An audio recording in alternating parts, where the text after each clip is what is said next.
Namaste. My name is Neelima. Welcome to Reflections Along the Way podcast, where you will be listening to reflections from learnings and experiences along my life's journey.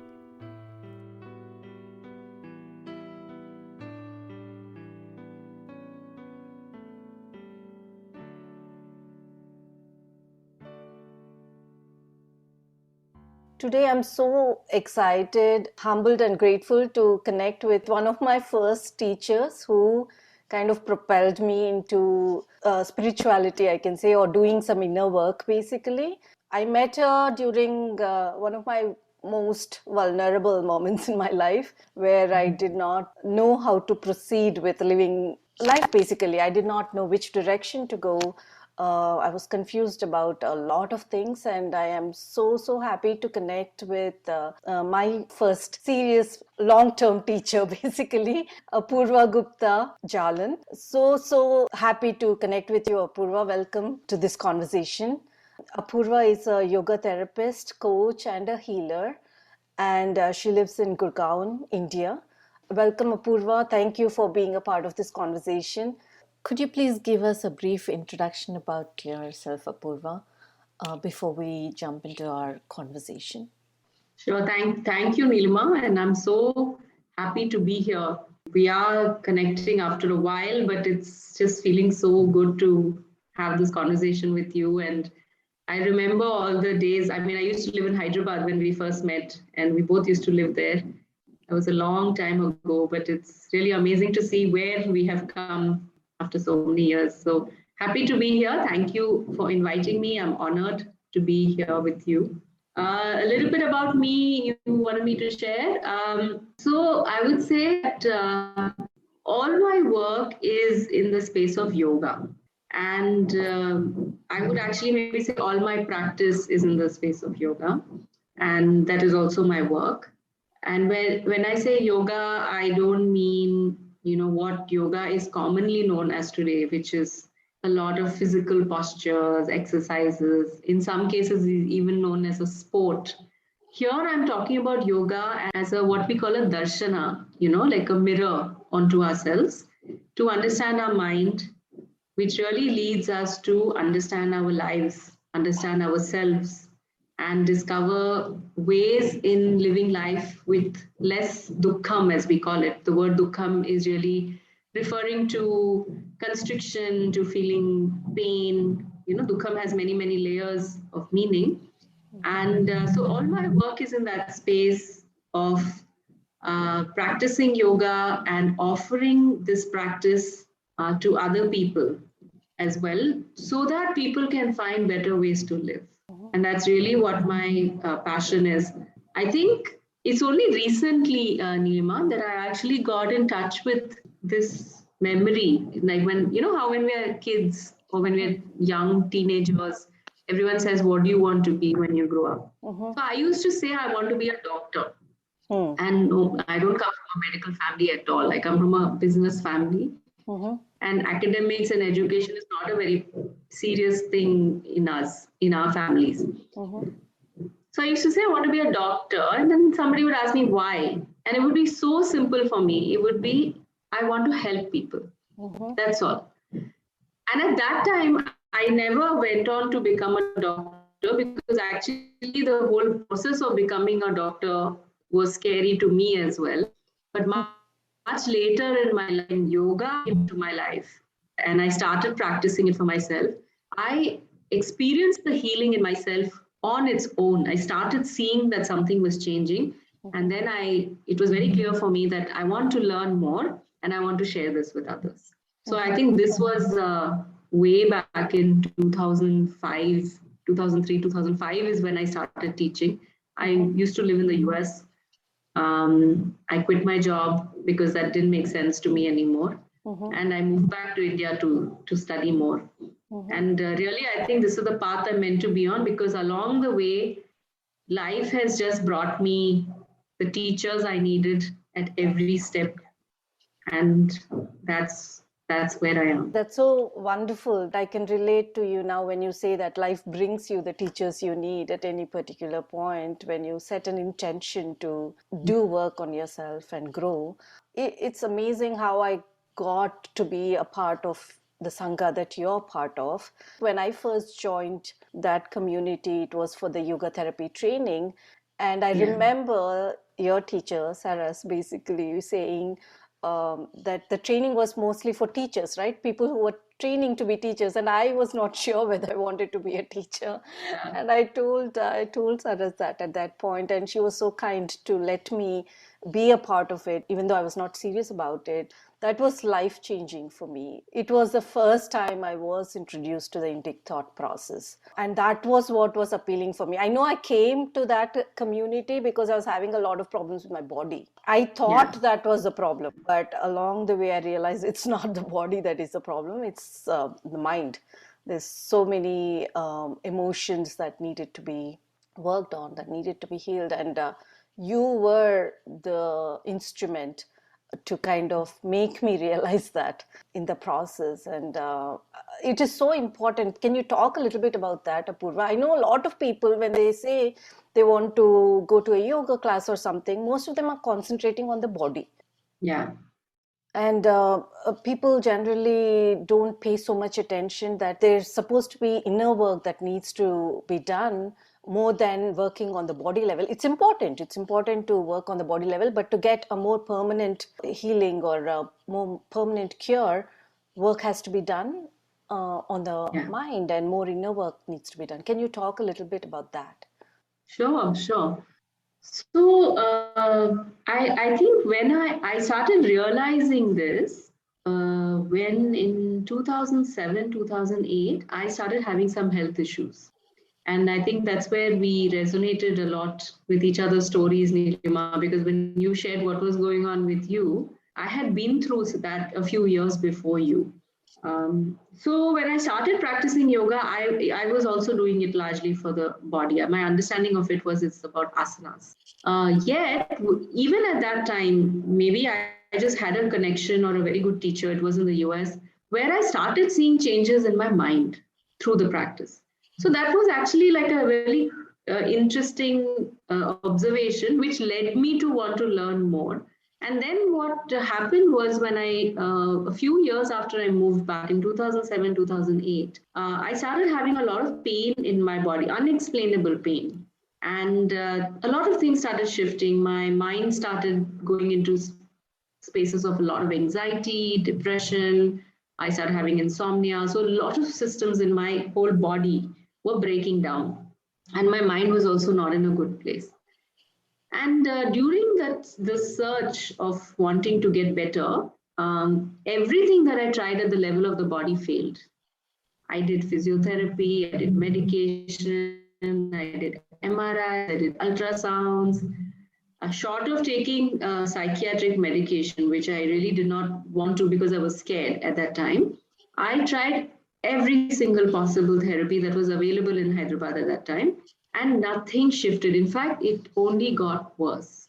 And by then, I was also wondering, how will I practice yoga if something happens to my body? Because until then, my association with yoga was largely with the body. Mm-hmm. And that's when while I was asking this question, I had this thought that, there are a lot of people in India who do yoga therapy for various health issues. So where can I go and learn that? And because I think I asked that question, life provided an opportunity where my teacher came to Hyderabad teaching a workshop, literally down the street from my house. So I went there. And what was fascinating for me is in that 3-day workshop, she largely spoke about the mind and the role of the mind in our well-being, in our health, in our relationships, in every part of our lives. And I think that's one of the fundamental aspects of the Indic thought, Nilima, is that we actually don't see the body and the mind as two separate things. So when we say psychosomatic, very often it is used in a way to say, hey, it's just in your mind, you're just imagining it. But in the Indic way, psychosomatic actually is psycho and soma. That is, the mind and the body are so deeply linked And I remember back in the day when I was starting to practice it, sometimes I talked about this with some people around me that, when I do this posture and I come out of it, my mind, something happens in my mind, or I talked about the mind and body relationship, people would laugh at me because it has become so natural for us to think of these as very separate things. But in the Indian thought, we don't think of them as separate things. In fact, I would say we look at it as the mind is the field in which the body is created. And this is a statement I'm borrowing. I was recently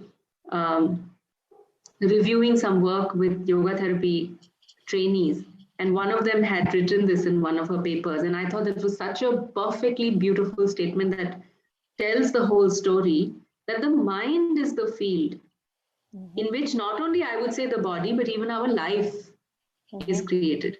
So therefore, inner work is important because at the end of the day, we have to go back and work with the mind, because that is the field where everything is created. And what that means, so therefore, what does that mean to work with your mind, to work with your inner work, is to know that the contents of my mind, my thoughts, my beliefs, my memories, my associations, my identities, all from my life, right? Part of from the time I'm born, but also received through our cultural conditioning from our parents. Biologically, it's received. There are so many things we have absorbed through our environment. All of that is living in the space of my mind. And to go and to examine that, to learn to see that, to see that what I hold in my mind, how does that play out in my life? How does that drive my life? Is really what to me inner work is. To be able to go in and look at it, and to be able to observe it and watch it, not from a space of trying to fix yourself.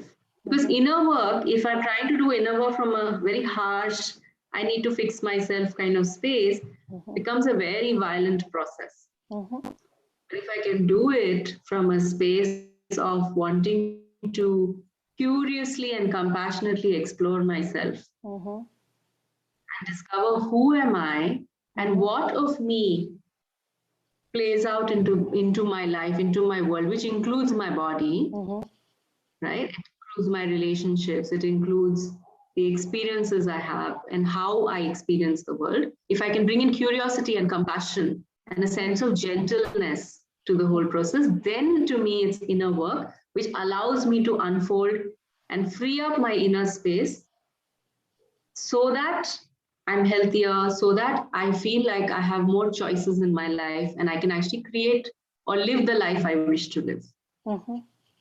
So in yoga, if I can just step back for a moment, a lot of us know this phrase Ashtanga yoga. Right? And Ashtanga yoga again is associated with a type of physical form of yoga, but actually it is a framework that is part of the Yoga Sutra, which is the text of yoga. And it's 8, Ashta means 8, so 8 limbs of yoga. And there actually we can divide them into 2 halves. One is called Bahiranga yoga, which is the external aspect, and the other is Antaranga yoga, or Antaranga sadhana rather. Antaranga means inner work. So the Ashtanga yoga process is saying, or the framework is saying, hey, we need to do some practices on the outside to prepare ourselves to do some practices in the inside. And in my experience as a therapist, firstly with my own self, which I goes through 3 years of healing my own self, and my experience as a therapist, I would say all chronic issues have strong links to the mind. So if I can go back and work with those, learn to reflect on those, I can definitely influence my health with the power of my inner work. Absolutely. So, yeah, that's how I look at it. And I think what you had also said earlier, understanding my emotions, understanding really who am I in a holistic, like a really composite way, is the essential way to healing. Yeah, absolutely. That's a great question. Like, who am I? Finding an answer to that is the journey that will take one towards healing, towards doing more inner work. Just the process of figuring that out, I think, is a great starting point. And you're so right when you said in terms of working on the mind. I have experienced that too through my journey and my healing process. For me, it took me years to kind of say that without doubt, that because I had a doubt. I thought I had to work. I mean, that is the confusion for me whenever I attended class with you also. This, we've worked together like for 5 6 years. I probably am the most toughest student for you. We would progress a little bit. I mean, I could never do even they're not even complicated asanas. I could never go to a part where I could do a little bit more advanced asanas, not even very complicated. I would do well for like a month, and then I would suddenly have like pains all over. I had to go back to just breathing again for 1 or 2 months, and it was such a up and down journey. And I used to always ask you the question, why am I not progressing? And within myself, I was attracted to the process only because I wanted something beyond being free of physical pain. I wanted to connect with something more profound. That much I knew, but I did not know how to do that. And I thought it was only by making myself more strong physically. And I used to get so frustrated because I'm not progressing, and I'm like, how do I go next? How do I meditate? If I'm so focused on the physical pain, how do I even meditate and find? I didn't know what I was looking for, but I knew I wanted to meditate. I didn't even know what meditation was at that point. And I used to be so frustrated. It took me years to kind of look more deeper. I think you asked me all the right questions during our sessions. It was not only yoga. I think we did a lot of talking also. Yes, absolutely. And I think your questions kind of triggered me to look more deeply and find answers which I did not have at that point. And when you talk about yoga, even my understanding of yoga has really changed over the years. Initially, like you said, I thought it was just a set of asanas to make you more flexible and more physically fit, which is a great goal to start with. Oh, yeah. But it can give so much more beyond that. I appreciate you as teacher mostly because how you let me figure out, like you didn't force me to say, hey, this is the only path. Even though you had your own journey through the yoga you were practicing, you did not say this is the only way to do that. You gave me that freedom to explore and find my own way. And there was a point when you said you let us take a break and you think about, like, what is helping you and what is not. And that is how I think I know that you are a great teacher because I appreciated that so much, that space that you gave me, and you let me find my own way. And I also found out that yoga can be practiced in different ways through the Indic thought system, again, through our scriptures. So basically, there's Gnana Yoga, there's Bhakti Yoga, and there's the Raja Yoga, different types of yoga that one can practice based on whatever your personality is interested in or is pulled towards, right? And that is how, for me, I could see progress more because of pursuing Vedanta, the study of Vedanta, basically. I could realize the importance of the earlier practice that I was doing also because of that. When I took a break from you, I thought, like, absolutely 5 6 years, I don't know what I did. But then, like, when I look back, I realized how important those years were also for me to get there. So this is some other thing that I experienced in my journey. Like, I would think that okay, I've let go of all the emotions, like truly let go, not that forgetting or something. I'm okay, I'm at peace with whatever happened, whatever hurt that I've gone through or whatever, but I could not really let go. I did not know how to do that until I understood myself better. So the answers to that question will actually help us be more compassionate, be more forgiving. It's still a journey. I mean, I'm still not there where I'm totally able to forgive and let go, but I can see the improvement, right? The way that I'm thinking. If you're just like you said, the practice of observing without judging, without being too harsh on ourselves, just observing our thoughts actually gives us that kind of clarity and closure that we need to kind of progress more productively towards any field, I think.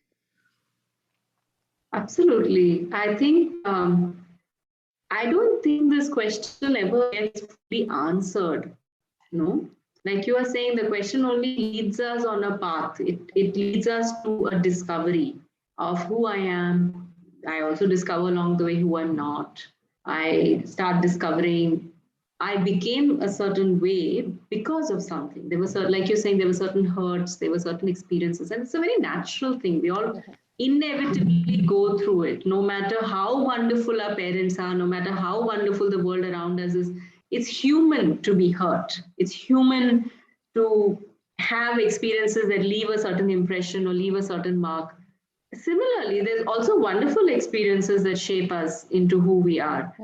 So really learning to see a lot of that is really the practice and the process. And it takes us every day, gives us, some insight into ourselves. We learn, and it's a lot of back and forth, back and forth. I mean, there are times when I sometimes think, something I've encountered in myself today, I thought I had been done with that like 5 years ago, and it shows up again. And but there is some difference. At least I'm able to see it now, or it's come again to teach me something, help me learn something. So in one way, I think what I have learned in the last 10 years is to be okay with a little bit of constant internal churning, to let it happen.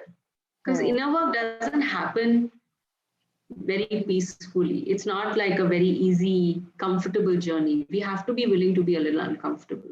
And it definitely helps to have teachers and a sangha, like you had said, of like friends who are doing this along the way. So a little bit of constant churning, questioning, curiosity is required. It's going to be a part of the process.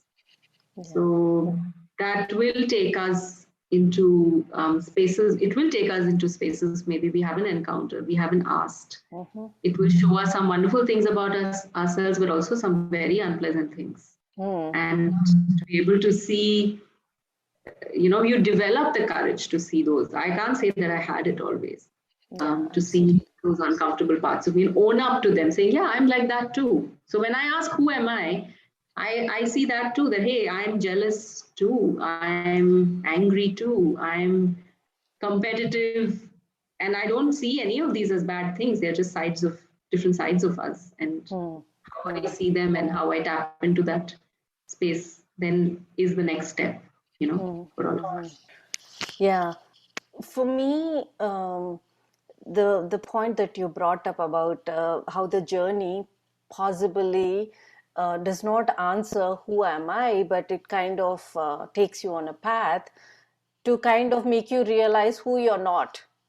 So I think along the journey, we negate a lot of things about who you're not. And eventually, I think it will lead us to who am I? The answer to that will be clear as we progress, I feel.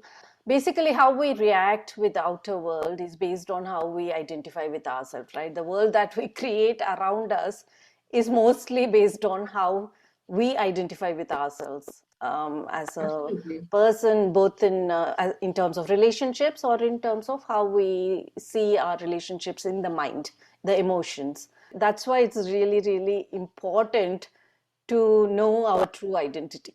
we can't be defined just in terms of relationships, because it's all temporary, right? So that can't be who I am. So we need to, I think the journey towards answering that question opens up this profound thought process where we can move past a lot of stuff, unnecessary stuff that we've bundled up in our mind, which is clogging and obstructing us to be that joyful self. Apoorva, this question, even I don't have proper clarity, but I think most people are very confused in terms of a lot of different yogas, in terms of the yoga therapy practices also. Can you briefly tell, like, what are all the different yogas in Raja Yoga that are there, the practices, and like what is the difference between them? So Raja Yoga is a yoga practice or a yoga path, I would say, which is largely influenced by the text of the Yoga Sutra. So therefore, why that is important to understand is therefore eventually we are looking at the human mind, transforming the human mind. Yeah, each of us. So Yoga Sutra actually gives Ashtanga Yoga as. Let me step back a little bit. The whole of Yoga Sutra is written for 4 kinds of students. Okay. One is somebody who has already possibly been practicing for a long time and understands the idea of yoga, and they don't need to practice too much. So maybe a very advanced student, you can think about it that way. The other student is people like us who are just here discovering some of these things, learning some of these things, and we need a lot of practice to be able to actually start experiencing what yoga is, a really genuinely quieter mind, what comes with that. The third student is one who has been practicing for some time, so maybe between us and say a very advanced student. So they are starting to they have been practicing, but they're starting to actually experience some of the, what we call vibhutis, like the gifts, like a very strong intuitive sense or something like that. They're starting to see that. And the fourth is for a person who's very committed to a path of samadhi, so-called, what we loosely call enlightenment. We won't get into that. So I'm going to focus on the practices for people like us. Okay. So Ashtanga Yoga, which is the practice. So in that you have asana and pranayama. So working with your body and working with your breath. Now, why these are very important is because both body and breath are they're just expressions of the mind. They are more tangible expressions of the mind. So when whatever I experience in my mind, like let's say you feel anger, how do you know you're feeling angry? You have a sense of it, but you also have very clear symptoms in your body. You also have very clear symptoms in your breath. So we work with asana and pranayam to actually become more sensitive to the body. So we can actually observe better. And it should be healthy enough where we can sit for meditation. Pranayama is actually even the next step to working with the body, where you're actually working, finally you leave. So you work with the body enough for it to be healthy, for you to be able to sit, and then move on to pranayama, where then you leave the body alone and you're working with the breath, which helps you prepare your mind, quietens it even more. Okay. So how asana and pranayama is done is very important. It should be done in a way where it leads to more integration with the mind rather than just a mindless physical exercise. Okay, so there are those practices of asana and pranayama. And in how we work with it, at least in our tradition, Nilima, and you have already talked about it a little bit, we really work with the individual. There are no standard practices. So there are many schools of yoga now. You have the Ashtanga school, which is from Mysore. You have the Iyengar school. They all have their different approaches. But in Krishnamacharya tradition, we say, do the practice that suits you, that suits your body. Like I remember, and I'm like that too, when we were working together, a very physically intense practice was not for you. Yeah. It was not for me also, because we are not built that way. And that's not serving us. But then there are some other people who thrive on physical activity. So for that person, I may give a more active practice. So it should be personalized. Your practice has to serve you, and there's so many variables: stage of life, what work you do, what your constitution is, what your personality is, what health is, what work you do. For example, somebody is a teacher who's standing all day versus somebody who's a computer professional sitting all day. The practice has to be different. So whatever practice we do in terms of body and breath has to be tailored for the person. And along with that, then you have other practices, which is more reflective practices. That's when the inner work begins, where you look at what is my relationship with people around me, what is the relationship with the world around me, what are my own disciplines to help me stay on the path. So those are yama and niyama. And you slowly build all of these towards a deeper meditative practice. And here for us, meditation, the word dhyana is what we've been talking about, to really be able to hold an inquiry into myself, to be able to ask, who am I? To be able to observe myself in action, and to come back and ask myself, hey, where did that come from? Or what part of me got evoked or provoked when I was in that situation? So in this way, we look at every situation of life or every relationship of life, a gift to be able to see ourselves, actually. So I don't know if this answers your question, but there are many schools of yoga, power yoga, Ashtanga yoga, all of that. I think the question is really, how is it impacting your mind, your state of mind, and your ability to learn about yourself, your ability to observe yourself. So this reminds me of something I was reflecting on in the study group yesterday.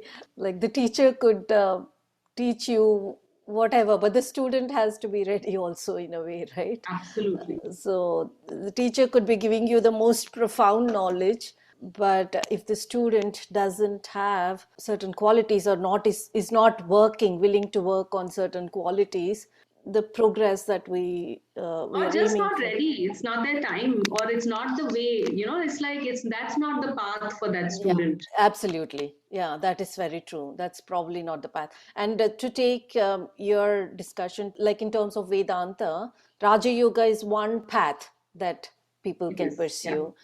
And there is this other paths that Vedanta states also. And like you said, like in how yoga also, depending on the individual, the practices are tailored, and you progress from one. Same way in Vedanta also, based on the individual, the personality of individual, you choose the path that best suits you. And it could be a combination of different things also. You just don't have to stick to one thing. Absolutely. Yes. And some people learn through seva, some people learn through bhakti, some people are like Hatha Yoga Pradipika is more to do with the body, and like it's more tangible practices to do with the body and the I think it's breath. more easier for people to relate to, because you're working on the body level to start with, and then you progress. Yeah, so it's more easy for people to relate to, I feel. See, when we're saying, okay, eventually it is about learning to listen into yourself. We start by listening to the body. Absolutely. We start because it's so easy, no? Most of our life we are living with association with the body. Yeah. So actually, asana is a very important practice. It's more about how it's done and how are we approaching it. That is what is something that we need to look at. Yeah. It's then we move to something subtler, the breath. Then we actually move to, then pratyahara happens, where the sense organs start to, you start paying attention to what are my senses doing. Then you start paying attention to something even subtler, which is your thoughts and your emotions. So the fundamental practice is about building a certain awareness and ability to listen. But we have to start tangibly. Yeah. So the goal of doing any inner work, be it any path that we follow, if we think of what is the goal of all this, the goal of all this is to kind of purify our mind in such a way that we can sit for meditation and experience that answer to who am I. Like, when we understand that properly, then that is when we start feeling that the joy or that unlimitedness that we can kind of bring to life. I feel that is the essential goal, irrespective of which path we are following.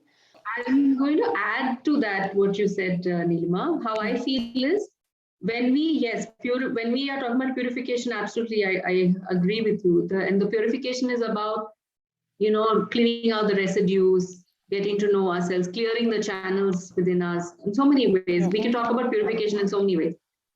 To be able to experience the joy and as a household, as people living in this world, to experience more and more clarity, joy, space within us, whether we are sitting in meditation or we are going about living our life. Absolutely. So and the signs of this is more, and I'm sure that's not what you meant, but since we're having this conversation, I just want to share.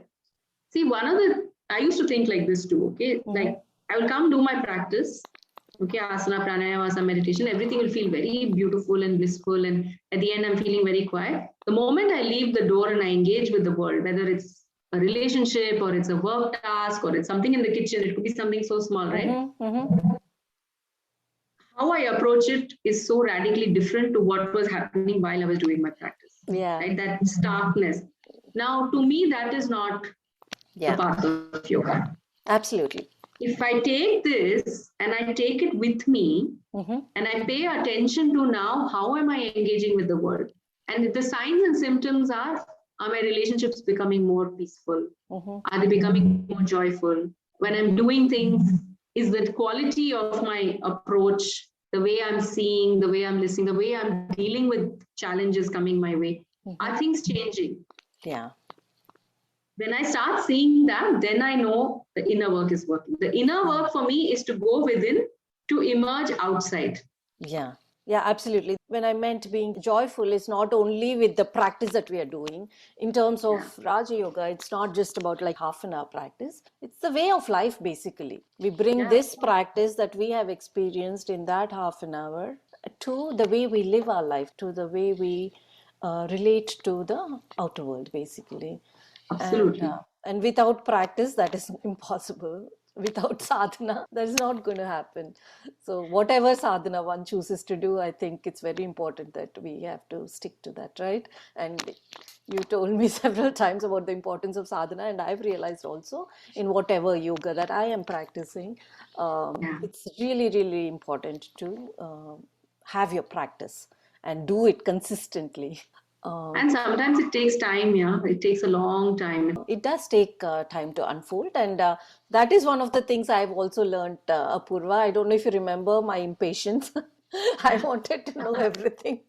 Like on day one that I was in the first yoga therapy sessions, after 2 days, I wanted to know everything, the secret. Well, how do we meditate? I wanted to experience that right there. Yeah. And it took me a while to figure out that's not how that works. I am so grateful to you, Apoorva, and I'm humbled and grateful to be in this journey. I'm grateful to you and all the teachers that have been a part of my life, and thank you so much for being a part of this conversation. I really appreciate you in my life, and I look forward to having more conversations and being in touch with you in one way or the other. Absolutely.